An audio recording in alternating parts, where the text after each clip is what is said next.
Smoke is the secretary and newsletter editor of the DeSoto Arts and Humanities Council in Arcadia, Florida. The Wellspring is their 6-page newsletter that comes out monthly. Karen, how did you get that responsibility, and how long have you been doing it? Well, the Arts Council started in 2006, and we really had a dynamic group that started it. But then I think in all organizations, people tend to have burnout after a couple of years. And then I suddenly realized that we weren't putting out a newsletter, or that if we were, it wasn't in complete sentences. Oh. And I stopped in the office of our then president, and I started dictating the newsletter to him. And he said, "Well, are you writing this or am I?" And you said, and I realized, I guess I am. Good for you. So how long have you been doing it now? I guess I've been involved with the council since about 2008. And then I learned that, the more responsibilities you take on, the more that come on your plate. Our program goes internationally, but also we're hoping to bring in more people from Florida, listeners from Florida and locally. So why don't you tell us a little bit about the Arts and Arts Council, Arts and Humanities Council? Well, first off, Arcadia is a small town. You probably have more people stream by on 41 in a day than we see in a year. And, that's the thing. We have some great artists, and that's been the focus of the council, to try to get, exposure to the great artists who live there. We have Guy Labrie, we have Victor Amamea. Of course, Solomon's Castle is nearby in Hardy County. Oh, Howard Solomon. Castle. Yeah. So, we've tried to promote those artists, but it's, I think, locally difficult to sell art because the economy, people don't think art is a necessity. Well, but it is. I have found, I found it to be true. No matter where you live, you have a percentage of people interested in the arts. Let's say Sarasota, okay? And let's say there are 1,000 people that are interested in the arts in Sarasota. But it's the same 1,000 who like the ballet, who like the symphony, who like the theater. And so they are always working, they're competitive with one another to get that person interested. Right. So it's always difficult. And, in Arcadia, we don't have any venues for art. That was our thing with starting the festival that we did last year, was just to show people what art is. Okay, now they don't even know. Was that the Rio de la Paz Festival? Yes, at South Florida State College, and we're going to be doing it again in February. So tell us a little bit about that. I had signed up for it, and then I couldn't make it.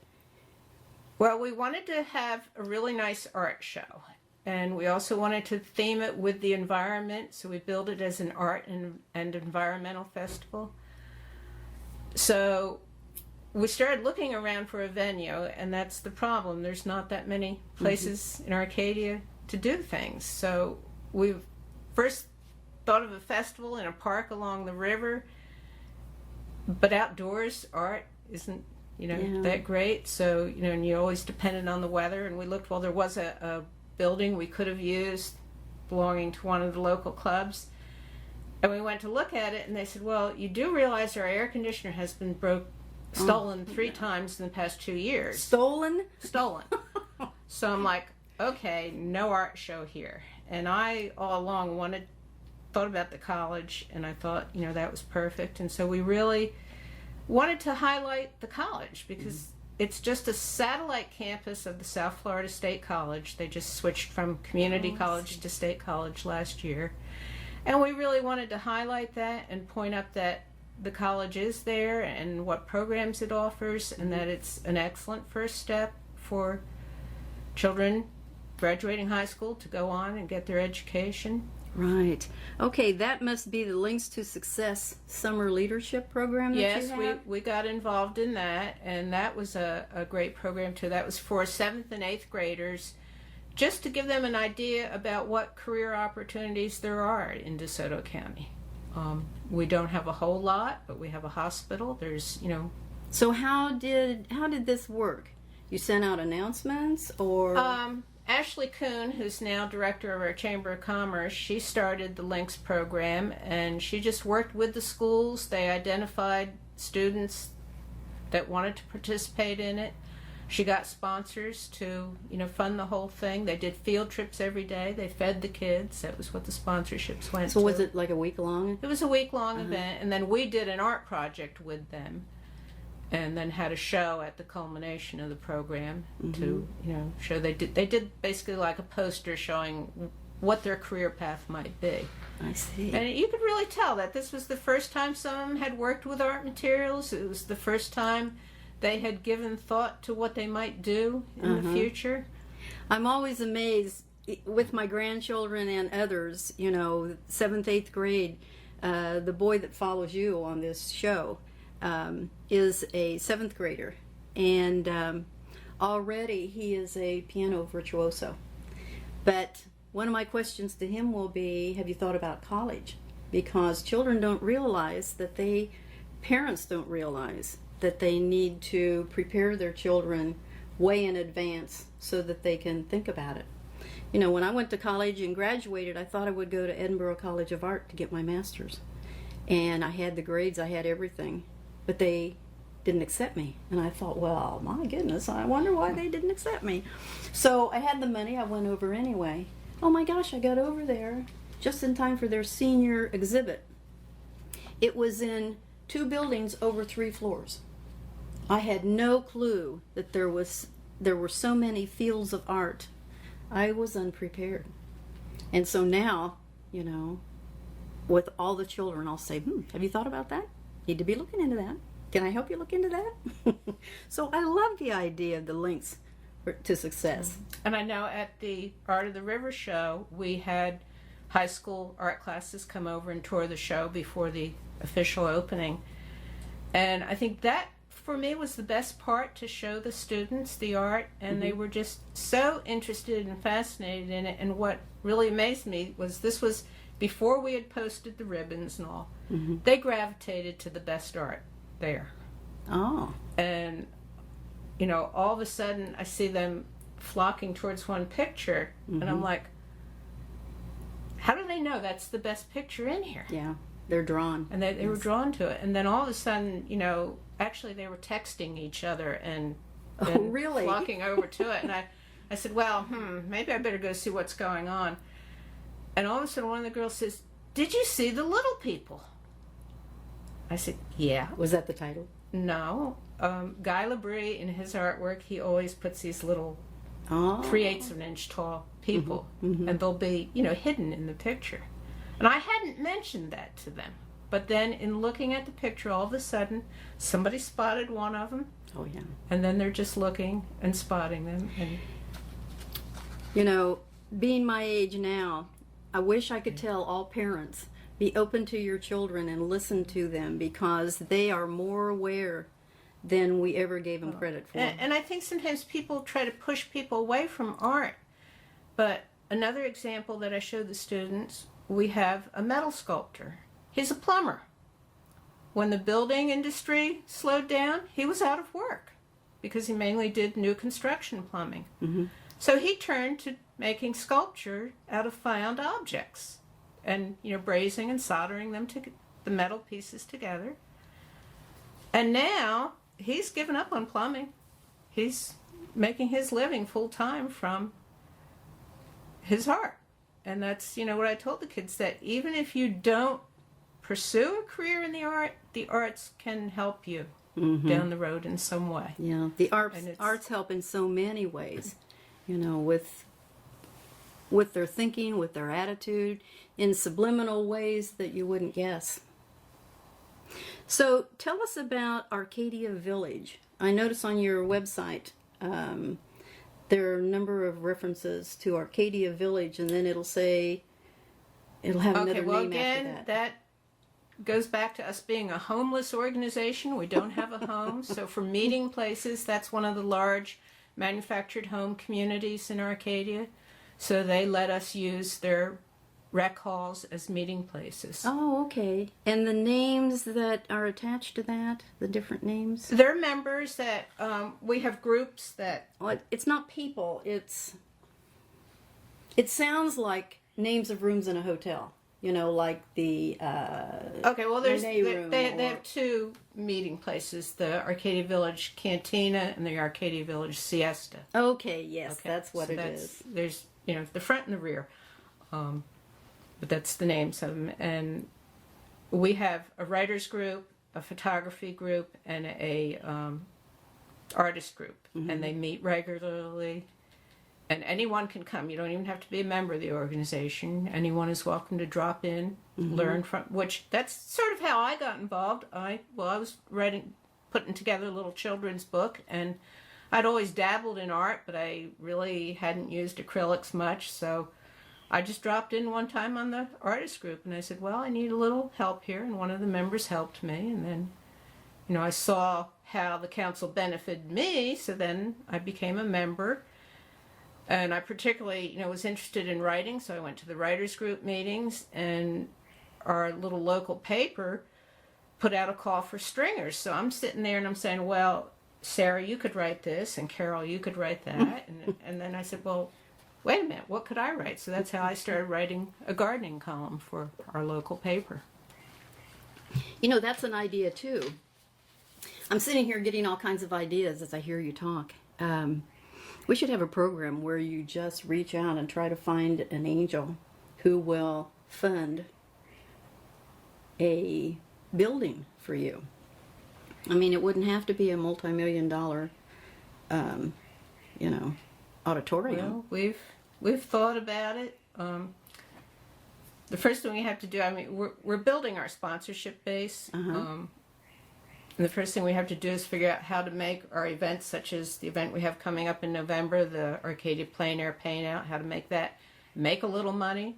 And then the festival that we'll be doing in February, how to make a little money on that. But it's a challenge. Oh, yeah. And so exciting. So exciting. And it's like a blank sheet, You can go anywhere. You can do anything. There's no guideline that you have to follow, that you have to stick to. You can sit and brainstorm with various organizations in Arcadia who have an interest in the arts. And by the end of that brainstorming session, you'll have all kinds of We work ideas. very closely with the DeSoto County Historical Society.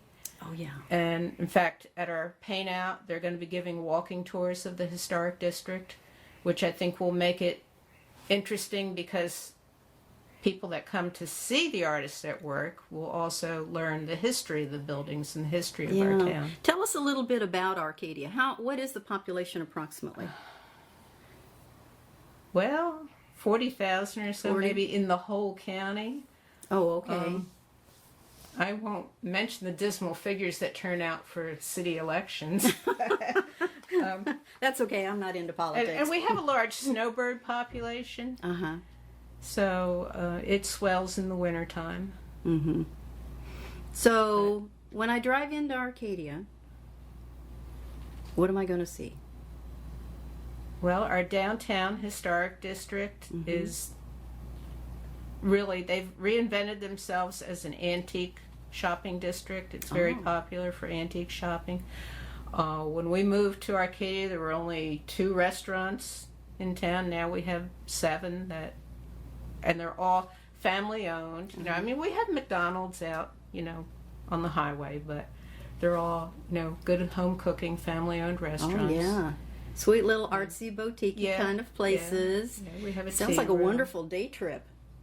It is, and that's what we're working on now is trying to encourage people to come and stay longer. There's a beautiful bed and breakfast right downtown Arcadia. And what's the name of that? The Oak Park Inn. Oak Park Inn. So if I wanted to come and visit you, where would I find you? Probably the library or the newspaper office.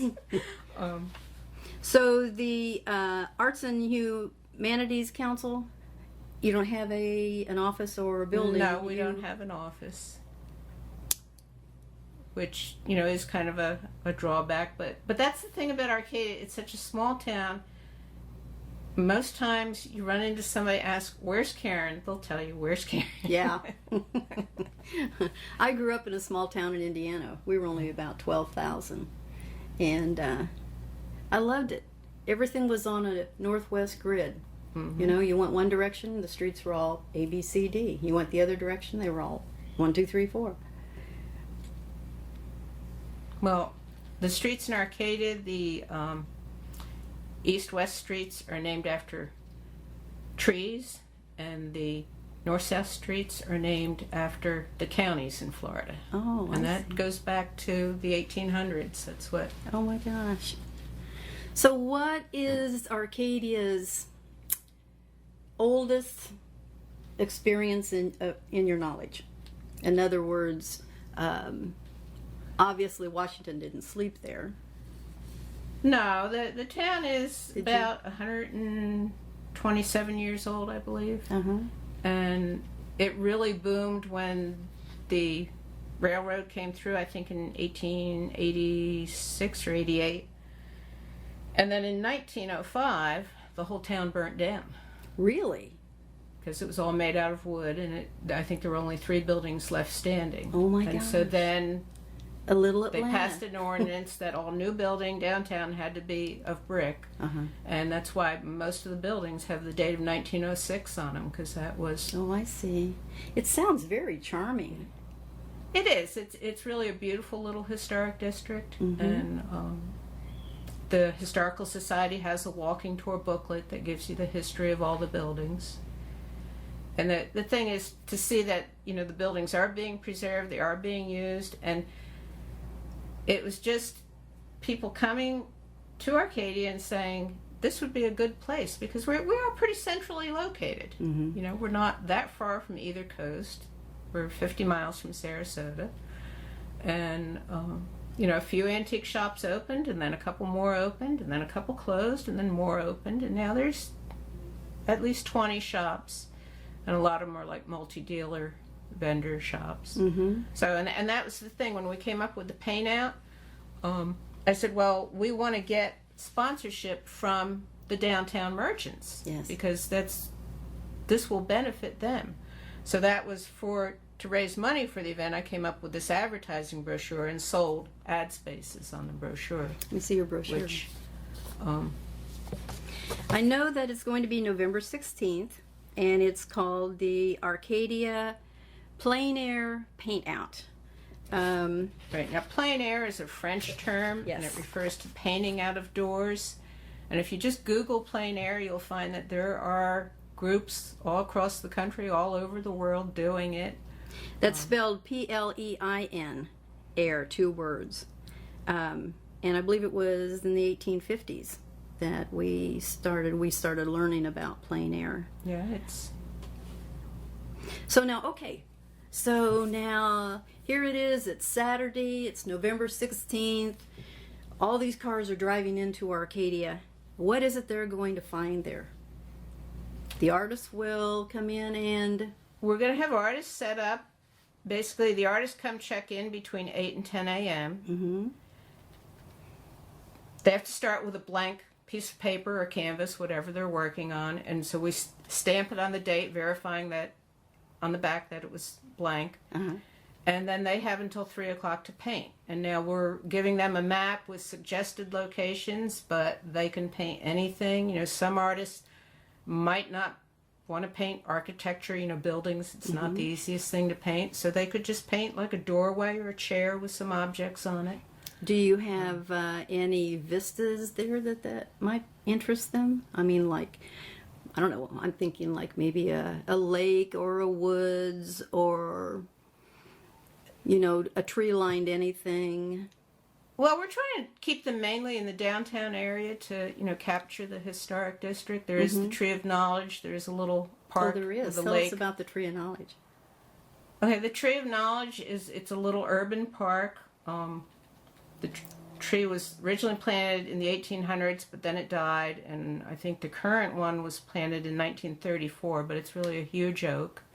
And that's where a lot of the downtown markets take place. Like this past Saturday, we just had a art walk and farmers market under the tree.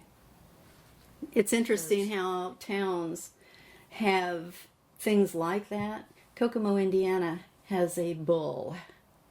and they say it's the biggest bull ever. And until you see it, you think, oh yeah, that's a lot of bull. So, okay, so we've driven into town, and the first thing we're going to see is we're going to see these artists all standing there with their easels, painting different things. I envision, you know, just a smattering of artists everywhere, and each painting some little thing. Now, you say they've got until 3 o'clock. Tell me what happens at 3 o'clock. Well, at 3 o'clock, then they have to take their finished work and put a frame on it. So they need to either bring a frame, or we have a frame shop in town, Art Creations of Arcadia, that will have ready-made frames and, you know, help you frame. We will have what's called a wet room set up at Martin Art Gallery, which is where the show will take place. So we'll have tables there that the artists can work on, frame their work. And by 4 o'clock, everything needs to be in the gallery. We hang the show, and then the judge comes at 5, judges the show, and then the reception begins at 5:30. Oh my gosh. So it's kind of a jam-packed day. We'll be working from 8 a.m. to 8 p.m.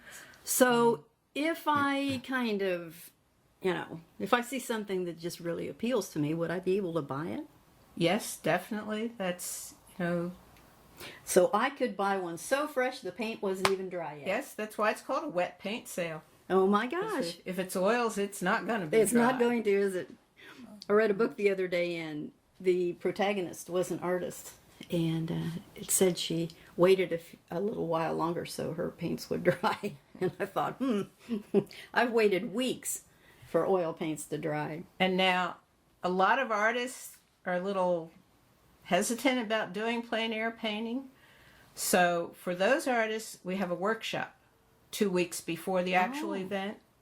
Now, where will that be? That takes place downtown Arcadia in one of the restaurants. They have a meeting room, Last Chapter Coffee Shop. It's right on Oak Street. And so any artists that would be interested in going to this, can we give them the information? Right. They can sign up for that on our website, which is DeSotoArtsCouncil.org. Go to the events page, and they'll be sign up for the workshop, which is $25, and it includes lunch. So the workshop begins at 9 a.m. The instructor is Sharon Yarborough, who leads the Visual Arts Center in Punta Gorda Plein Air Group. And that's how this all came about.